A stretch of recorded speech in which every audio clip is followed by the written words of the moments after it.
Parang namimiss na nga ako ng mga katang at lagi nagpapakita sa akin kapag ako ay nagbo-voice over, kaya nagkabit ulit ako ng tain. At nanghuli na nga rin pala kami ng mga kalantigas din sa palaisdaan. At pagkatapos namin ay naglangoy na nga rin pala kami. Hoy, parang wala naman nagtatanong. So yun na nga guys for today's video, dahil nga pala ngayon ay malaki na naman ang tubig o mataas baga ang tubig. Kaya naman si Yasi at Johan ay tuwan-tuwa na naman at tuwan-tusawa na naman sa paglalangoy. Pero bago nga daw sila magsilangoy yan ay sasamahan daw muna nila ako sa pagkakabit ng tain. May dala nga rin pala kaming sirok at manguhuli nga kami ng mga kalantigas din sa palaisdaan. Naisipan ko nga pala ulit magkabit ng tain kasi nga kapag ako ay nag-voice over palagi ako may nakikitang katang. Para talaga namimiss na nila ako. Grabe, kailan kaya ako mag-voice over nang hindi ako nabubulol. Bali ito nga pala yung katang na nakita ko nung ako'y nag-voice over nung minsan. Mauhuli ko na sana yaan kaso nga lang inabitawan ko at gawa ng pinagpuyukan ako ng langgam. Sa gulat ko pati yung cellphone ay nailublob ko sa tubig. So yun na nga, mabalik tayo. Nang hingi nga lang pala ako sa tito ko ng fish meal at ipapain nga namin din sa panguhuli ng katang. Binabalot ko nga pala sa lambat para hindi agad maubos yung pain. Pero yung iba nga ginagawa nila, kumukuha sila ng battle. Doon nila nilalagay yung pain para nga naman talaga hindi mauubos yung pain. Tapos binubutasan lamang nila para sumingaw yung lansa. Pero sa akin nga ay lambat lang. Kanya-kanyang trip yan. Para naman makakain din yung katang bago sila mailuto. Nga pala itong isang tain ay dito namin ikakabit malapit sa paminto kasi dito ko nakita yon. Aba malay natin hindi siya umalis at talagang hinihintay lang ako. Lakala mo naman talaga yan, ang ganda, hintayin siya. Pero alam niyo mga katang kasi minsan yan ay lumulublob laang sa putik. Kapag nakita mo siya ngayon, bukas pwedeng nandun pa rin siya or pwedeng umalis na. Depende sa trip ng katang. Malay ko baga sa utak nun. Hoy, bakit parang nagagalit na naman? Nga pala nagbukas muna ako ng paminto bago kami magpatuloy sa pagkakabit ng tain. Mataas na kasi ang tubig at para mapasukan na rin ng tubig itong palaisdaan. Hindi nga lang pala kami sa mga gilid ng pilapil magkakabit ng tain. Kukunti lang naman kasi itong ikakabit namin. Nga pala may mga nababasa akong comment saka nag-message sa akin na sinasabi na kumanta rin naman daw ako minsan at parang maganda daw man ang boses ko kapag ako'y kumanta. Ay sos, wag ako oy. Pag ako kumanta sabihin nyo manghibasan ka na lang. O diba alam ko na kaya mga tumatakbo sa mga tuktok nyo, tuktukan ko kayo eh. Oy, bakit parang nagagalit na naman? Pero hindi, biro lang. Sige, magpo-post po ako. Yung mga dating video ko na lang ay ipo-post ko kasi nga hindi na ako nakapag-video okay ngayon. Nakakahiya din kasi mag-video okay at nakakabulahaw ako sa kapitbahay. So yun na nga, mabalik tayo din sa pagkakabit ng tain. Si Yasi nga pala ay sumamayaan para daw makatulong sa akin sa pagbablog. Eh parang hindi naman lalo, Yasi. Parang ako'y lalong pinahirapan mulaang. Kanina pa nga pala si Yasi nagrereklamo at yung binti nga daw niya ay pinagpupuyukan ng niknik. Huwag ka mag-alala, Yasi, kapag tayo ay sumakses sa buhay, hindi ka na makakagat ng niknik. Magdadala tayo ng katulad, hindi natin sila bati. Nga pala sa mga nagtatanong kung ano daw ba nangyari kay Abong, ayun, wala na po siya. Hindi na natin siya makakasama sa mga vlog. Pero sa vlog na ito ay kasama pa po namin siya. Matagal na kasi itong video na to. At sa mga nagsasabi nga po pala na siguro daw ay nilason o di kaya daw ay minakain na kung ano, hindi po dahil doon, siguro dahil matanda na siya. Madali na kasi siyang mapagod kapag kasama namin siya. Tapos palagi pa siyang inaaway ng mga aso. Nakakalungkot lang isipin kasi lagi ko yung kasama kapag ako ay nagbablog. Kahit medyo may pagkamaartian at ayaw niya naiinitan, pero hinihintay pa rin talaga ako niyan. Ang ginagawa niya para hindi siya mainitan, nakatambay lang siya sa puno ng pipisik habang ako hinihintay na matapos sa pagbablog. Napakabait na aso ni Abong, nakakaawa na nakakalungkot. Pero wala tayong magagawa kasi ganyan naman talaga ang buhay. Walang permanente sa mundo. Lahat ng tao, hayop, pwedeng mawala. At magiging kwento ka na lang balang araw. Kaya habang nasa planetang Earth pa tayo, enjoyin na lang natin yung buhay natin. Huwag natin sayangin yung kada segundo ng buhay natin para magalit-galitan sa ibang tao kahit wala namang ginagawang masama sa'yo. Sana ituon nyo na lang yung oras nyo sa sarili nyo para masulit nyo yung buhay nyo. So yun na nga, mabalik tayo at napapalayo na naman ang istorya. Pagkatapos nga pala naming magkabit ng tain ay manguhuli naman kami ng kalantigas din sa may paminto. Ito nga pala yung kalantigas na tinutukoy ko. Yung mga ganitong klase nga pala ng crab ay hindi masyadong lumalaki. Ganyan lang talaga sila kalalaki. Isa doon kasi doon. Game. Ano ba taas naman? Kasi huwag mong kataasan. Kinakataasan at dandahan lang.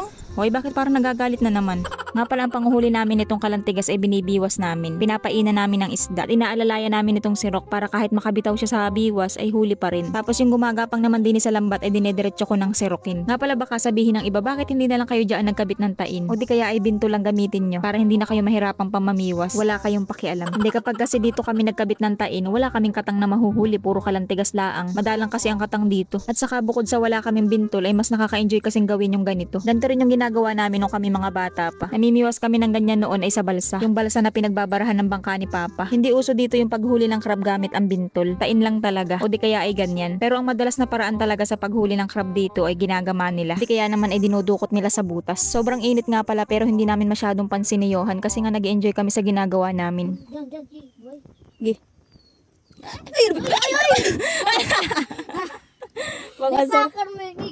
Pagkamalas nga naman, hindi na nga nahuli, naapakan pa yung igip. Maganda ka. Dali. Tulak ko na nga. Dali.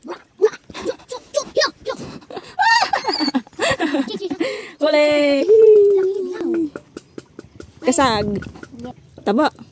So bali ito na nga pala yung mga nahuli namin. O diba nakalibre na naman tayo ng pangulam. Masarap itong gataan tapos lahukan ng gulay. Nga pala hindi lang din sa palaisdaan merong mga kalantigas. Marami din yan sa ilog. At sa kayang kasag nakahuli rin si Johan ng ganyan nung siya ay namiwa sa ilog. Ito yun no. Tapos nakahuli pa nga siya dyan ng octopus. Wala lang, share ko lang. So yun na nga, pauwi na nga pala kami at kanina pa nga naiinip ang aming Disney princess na si Yasi. At gustong gusto nang maglangoy. Yano ay sabik na sabik sa dagat. Akala mo naman talaga hindi araw-araw naglalangoy. So bali ganito nga pala ang itsura ng bahay namin kapag high tide. Medyo mababaw pa yan. May mas malalim pa dyan. May time na abot talaga yung sahig namin. As in, kailangan itaas ang mga gamit. At sa mga paulit-ulit nga pala nagtatanong, hindi ba delikado dyan kapag bumagyo kasi babaha? Hindi nga po babaha kasi ito'y malapit sa dagat. Hala, bakit parang nagagalit na naman? Hindi, biro lang po. And then sa mga nagtatanong naman, kung may CR ba kayo? Saan ba kayo nagsi-CR? Sos Maria Josep 2025 na, hindi pa rin ba uso ang CR sa probinsya?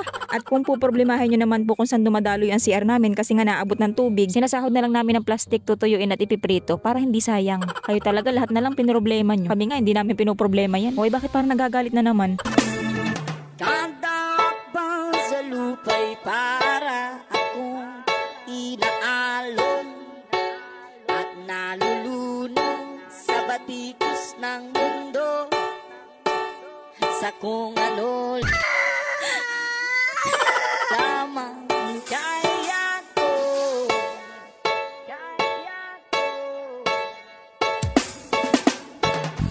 Bigang-biga na sa mga problemang di masolusyonan agad. Parang wala nang bukas. Pwede bang umiwas? Hinahanap ang sarili ngunit di nakakayanin sa ligaw na dinadaanan ko. Saan na to patungo? Saan ako patungo? So yun na nga, dahil puno na itong palaisdaan ng tubig kaya na may isasarhan ko na nga itong paminto. Ako nga pala nagbabantay nito ngayon kasi nga si Papa ay abala dun sa palaisdaan na binabantayan niya. Binabalutan nga pala namin ng plastic itong panara para hindi tumagas yung tubig. At medyo naaliw nga kami sa paglalangoy kaya naman ay umapaw na yung pilapil din sa may gitna. Napasobra yung tubig. Pero okay lang yan kasi may nakaharang naman na lambat. Dahil nga hibas na, ayan ang gagawin. Di magpapandaw tayo ng tain. Nga pala, tain, hindi tai ha. Baka kasi yun ang pagkakarinig nyo kasi minsan kahit sa sarili ko, ganun din ang pagkakarinig ko. So yun na nga, yung una nga pala nating pinandaw ay nakahuli ng isang katang. At itong isa nga pala ay may nahuli din daw, sabi ni Johan. Ang nahuli nga pala nito ay isang katang at saka isang bukon. At bago nga tayo magpatuloy ay shoutout muna kay Justin Paminyal. Parang nag-iba yung boses ko. Maghapon ka ba namang mag-voice over? Mary Joyce Kasuga, Erickson Pahares, Mr. Oplok TV, Dreamboard Films, Mary Grace Paludipan, Pisandro Sarne, at kay Mayrin Grutas. Wow! Wow! Ang cute! Ang laki ng isa! Mas marami pa itong huli, ano? Dito tayo nagkabit lahat. Bali 5 pirasong katanga pala at isang bukon na nahuli namin. Sinalian ko na nga lang pala muna kasi bukas ko na lang lulutuin. Pero kinabukasan nga ay dumating ang team ng KMJS at pinaulam na lang namin sa kanila. O diba, sobrang tagal na talaga nitong video na to. So yun lang, bye!